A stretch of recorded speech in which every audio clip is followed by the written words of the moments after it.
Olá, no vídeo de hoje, relatório mensal do nosso BODB, mais conhecido carinhosamente aí pelos cotistas como Bodão. Então vamos falar desse fundo e vamos falar como é que foi a quarta emissão, né, a captação dela. Então foram captados aí um total de 57 milhões de reais nesta emissão, bastante interessante. A gente vai repassar o pipeline aqui nesse vídeo, tá? Então o foco desse vídeo é o relatório de janeiro, a gente dá uma repassada no pipeline da emissão e nos pontos focais aqui do fundo. Bom, esse fundo aí, ao fechamento de janeiro, vinha negociando no patrimonial, né, estava com PVP de 1, hoje já não está mais, né, está negociando com um certo ágio. A gente tem percebido um certo rally, inclusive em todos os produtos de infraestrutura. O fundo BODB, inclusive, cita alguns fatores aqui que estão fomentando esse mercado dos FIINFRAs nesse relatório aqui. Vamos comentar rapidamente sobre eles. Carrego do fundo, duration, nada mudou em relação a esse aspecto, pois ainda não integralizaram, né, a entrada desses novos ativos aos quais o fundo está comprando. Isso vai acontecer no decorrer dos meses aí de fevereiro e março. Beleza? Então aqui estão as linhas gerais, né, desse fundo aqui. O fundo pagou esse mês um equivalente a 10 centavos por cota, que dá um dividend yield de 13,4%. Quando a gente faz aquele nosso comparativo, né, no ranking dos FIINFRAs, a gente percebe que o BODB é um dos fundos que sempre está no quartil superior de nível de entrega, de dividend yield, né? Então, é um fundo que realmente usa muito bem as alavancas de gestão ativa, né, para trazer patrimônio para o fundo e para o cotista, consequentemente, não é verdade? Então, o acumulado do fundo aqui está em 16,1% desde o início, né? E o fundo segue com essa recorrência. Veja, nesse último mês, em dezembro, ele fez um pagamento excepcional, né, fruto de um trabalho de gestão ativa, que resultou no dividend yield de 20%. Para esse mês de janeiro, esses 10 centavos representam um anualizado aí de 13,4% de dividend yield, bastante interessante esse valor aqui também. Bom, então, sobre a captação, já falamos aqui, né? E agora a gente vai começar a explorar, né, realmente como é que o fundo está trabalhando. Então, o fundo já alocou aqui 23 milhões de reais desses recursos, né, em debêntures incentivadas. Então, ele está aproveitando essa oportunidade de mercado para fazer as captações, né? O que acontece em linhas gerais, a gente tem falado bastante disso, inclusive na área de membros e nos vídeos públicos, né? Acontece realmente que o mercado de títulos isentos está sendo bastante, produtos isentos, está sendo mais demandado do que o normal a partir de janeiro e fevereiro. Afinal de contas, está tendo um movimento de migração de investidores que vieram dos fundos, por exemplo, exclusivos, né, ou dos próprios LCIs, LCAs, CRIs e CRAs, enfim, de diversos mercados está acontecendo essa migração aí em busca de produtos isentos, e a BODB acredita que esses produtos, né, eles tendem a se tornar mais valorizados, mais precificados em função disso aí, né? Isso é meio que consenso aí de todos os fundos de relatório de fundo. A gente tem visto esse ponto de vista que realmente nada mais é do que aquela relação oferta e demanda, né? Então, o fundo já alocou esses 23 milhões dos 57 que ele captou aqui. Aqui é interessante a gente dar uma repassada no pipeline para relembrar, né, qual era a estratégia de alocação inicial do fundo. O fundo pretendia captar com essa emissão 100 milhões de reais, tá?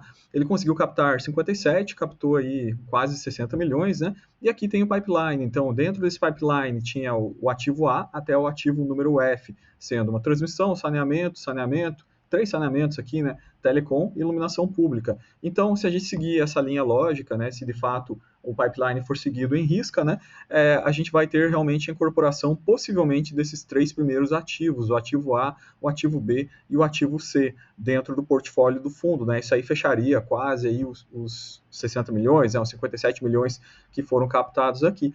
Veja que a TIR desses projetos aí, a taxa estimada deles, é uma taxa da ordem de IPCA mais 9,13 no primeiro caso, IPCA mais 8,73 no segundo, IPCA mais 8,99 no terceiro. Então, em linhas gerais, até o quarto, quinto e sexto ativo, a gente vê taxas até inclusive melhores, né? Essa Telecom com 11,17.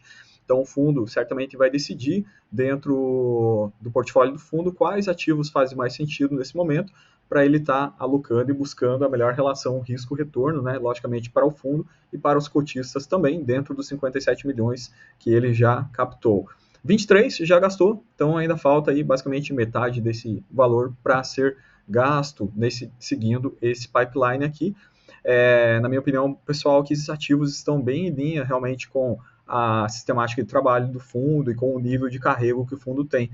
Então vamos esperar para saber quais foram os ativos, né? Mas aqui a gente já tem realmente um bom guia que foi nos dado, né, pela gestão, de qual caminho que o fundo deseja estar trilhando, né, nesse próximo ano. Bom, Relativo ao relatório, aqui ele fala um pouco sobre o ganho excepcional que teve com essa debênture da Lynx, que equivale a um 16% de ganho em 6 meses. Ele comprou e vendeu a debênture fazendo uma gestão ativa bastante interessante e já entregou aquele resultado na forma de 5 centavos adicionais no mês de dezembro, né? Então, isso aqui já constava no relatório anterior, né? São pontos fortes dessa gestão que valem ser destacados, né? Esse trabalho de gestão ativa, justamente. Aqui a gente fala um pouco sobre a São Gabriel Saneamento, uma debênture originada, estruturada pelo fundo, durante um processo que demorou, né, quase 2 anos aqui, e realmente, nesse processo de estruturação, ele conseguiu estruturar um saneamento com rating 3As, com um spread de 275 base points, 2,75 sobre a NTNB de referência. Então, veja,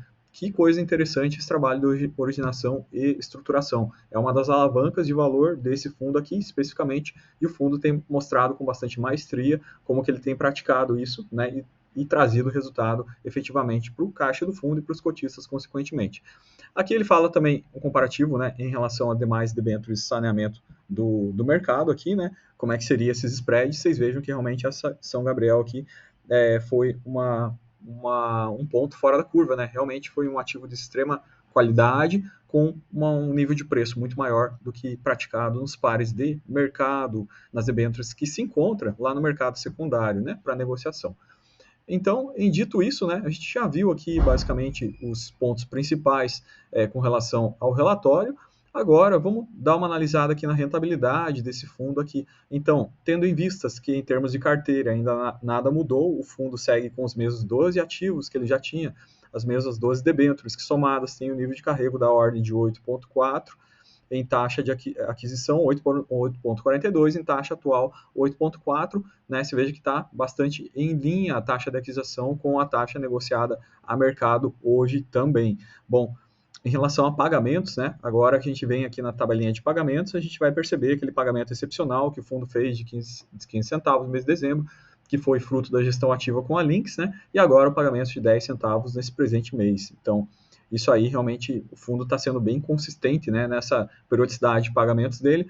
Quando o fundo passa por algum mês de marcação ao mercado muito negativo, ou alguma sequência de meses negativas de marcação ao mercado, que seria um revés em termos contábeis, né, o fundo acaba apropriando um pouquinho de amortização via principal, mas isso a gente percebe que se corrige ao longo do tempo. Se você comparar o VP do fundo hoje com o VP de um ano atrás, você vai perceber que não teve em nenhum momento depletação do VP. Então o VP, inclusive, está sempre com uma tendência em linha ou de crescimento, né? Isso mostra que realmente o fundo, em nenhum momento, ele distribui mais do que ele tem capacidade do que gerar, né? Então o fundo faz um ótimo trabalho de gestão sobre esse fluxo, né, de caixa dele, para que isso realmente fique em linha com o carrego, mais gestão ativa, e ele usa essa alavanca aí realmente da gestão contábil, ou seja, as alavancas de marcação ao mercado, né, com bastante sabedoria, aproveitando esses momentos de marcação ao mercado jogando positivo, ele negocia debêntures, né, marcação ao mercado jogando negativo, o fundo, né, ele acaba usando uma reservinha que ele tem ali para manter essa recorrência de pagamentos ao cotista.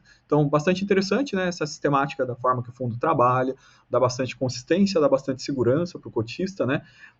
Além da expertise, né, que a gente já comentou várias vezes aqui sobre esse fundo aqui. Acho que vou ficar até sendo repetitivo, né? Se eu começar a repetir as mesmas coisas aqui sobre esse fundo. Mas vamos falar de resultado, né? Afinal de contas, todo trabalho de gestão ele é mostrado na prática na forma de resultado. E aqui está o resultado.